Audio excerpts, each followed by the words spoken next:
Welcome to footballgameplan.com, where football makes sense. I'm alongside the Czar Playbook, Emery Hunt. I'm Tyler Merkovich. We're bringing you our 2010 Mountain West Conference team previews. And Air Force 8-5 last year. They defeated Houston 47-20 as underdogs in the Armed Forces Bowl. What can you say about Troy Calhoun? He's entering his fourth year, at least 8 wins in his 3 years. Tim Jefferson is their quarterback. They need to improve pass game for an actual threat, and that's what they did with Asher Clark, who's the scat back, and Jared too, who's the pounder. Well, you look at Tim Jefferson versus Connor Dietz. That's the quarterback matchup. Dietz is more of a runner, Jefferson more of a passer. So you kind of have two quarterbacks, and you know our theory on two quarterbacks. So they have to really find that one guy that's going to lead that offense tremendously. And they also look at I love the fact they moved to a zone blocking scheme a little bit last year. That helped out their running game a lot. So that's a key aspect for the Air Force Falcons. And also they need running back Clark not to be timid. He looks to run out of bounds a lot. He needs to be more explosive. You don't want to have an option tackle with a timid running back. So he has to be a guy that's ready to take on blocks and run with a purpose. Well, the 3-4 system led to plus 22 turnover ratio. You know those service schools, they don't turn the ball over too much, but they were still getting a lot of turnovers. Under 16 points per game, which was 10th in the nation, and first in the Mountain West in pass yards allowed per game. They have great cornerbacks. Anthony Wright had 7 interceptions, and Reggie Rembert and John Davis had 3 each. Linebacker Andre Morris and defensive end Rick Ricketts lead the front 7, but that pass defense was special last year. Yeah, don't throw against the Falcons. They're number 5 in the country in pass defense. Reggie Rembert is a guy, if it wasn't for the service academies, military commitment after the graduation, he could be a first-round NFL draft choice. So he is that type of playmaker. So, and also defensively, I have a question whether or not the linebackers will be able to roam freely to the football because they have questions up front on the defensive line. BYU coming off an 11-win season for Bronco Mendenhall, who's 34-6 in his last 5 years as head coach. They have 12 returning starters, but they lose Max Hall, who will be the quarterback. They bring in freshman Jay Keeps, who's highly recruited. He'll battle Riley Nelson and James Lark for the quarterback position. Harvey Unga.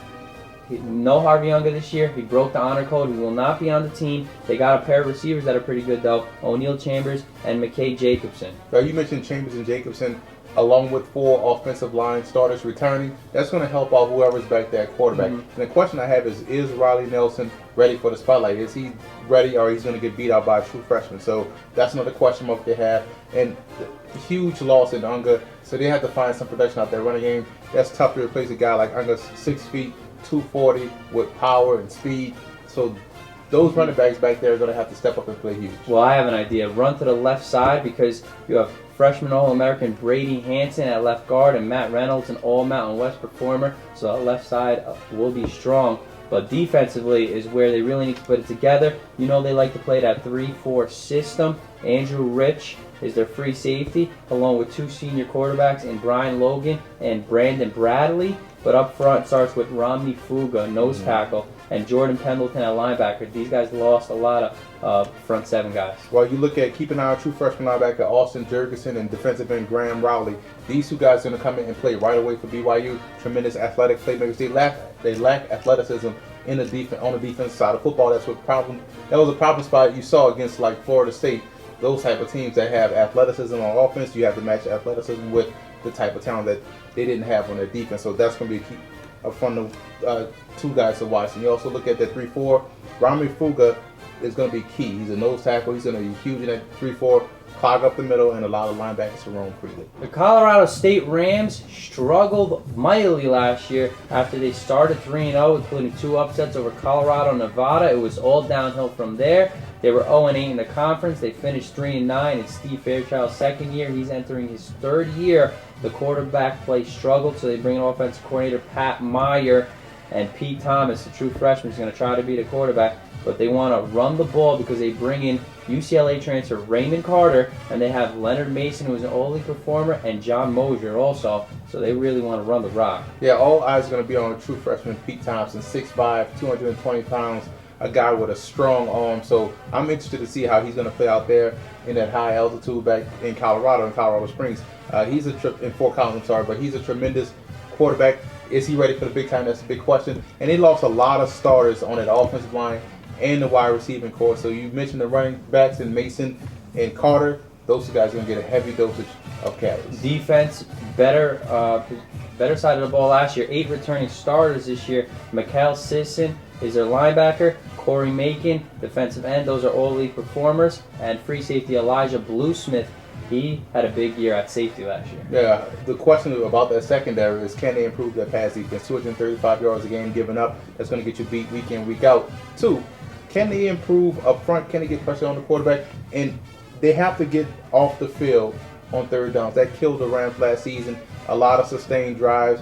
That's what beat these guys. They were close. They were in a lot of games. They were close last year, but close only counts in horseshoes and grenades. So that's going to help out if they can get off the field on third down. And I love the linebacker core, the best group on the defense side. You look at Michael Sisson and Ricky Brewer, 2 guys that can fly to the football and make explosive hits. New Mexico in Mike Loxley's first year went 1-11. Of course, Loxley comes from the Ron Zook tree, but he brings an offensive coordinator, Daryl Dickey, who wants to play no huddle, high tempo, spread offense. Tarian Austin, the freshman, will battle B.R. Holbrook, who was a starter last year for the quarterback spot. They have their leading rusher and leading receiver back, but it all starts up front with left tackle Byron Bell, 6'5", 330 pounds. He's a tree. He was the first freshman ever in program history to start all 12 games, so they could run behind this moose. And also, if they want to run to the right side, look at JUCO transfer Justin Robbins, another big guy at the right tackle spot. But go back to B.R. Holbrook. I think Stump Godfrey is going to win. Another true freshman, another guy that's coming in to compete for the spot. So look out for Godfrey. Even though Holbrook will start the season, but I guarantee those two true freshmen that we mentioned are on speed dial. So if he messes up one play, best believe he's going to come in, because those 2 freshman quarterbacks are probably better suited to run this no huddle spread offense as opposed to Holbrook. And running back Desmond Dennis is a steady, but he must bring more pizzazz to the position. A lot more explosiveness needs to be made from the running game in order to help New Mexico out on offense.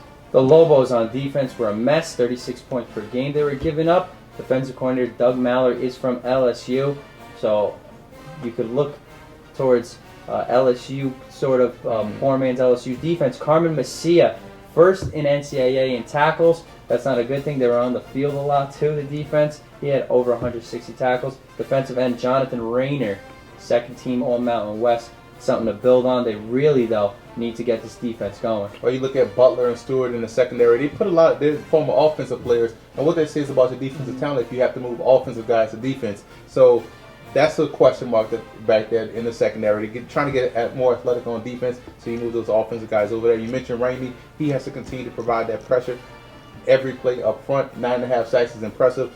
And you also mentioned Messina, one of the more underrated stars in the country. 162 tackles. I don't care what level, what conference, what team you play for. That's impressive. He's going to be a star.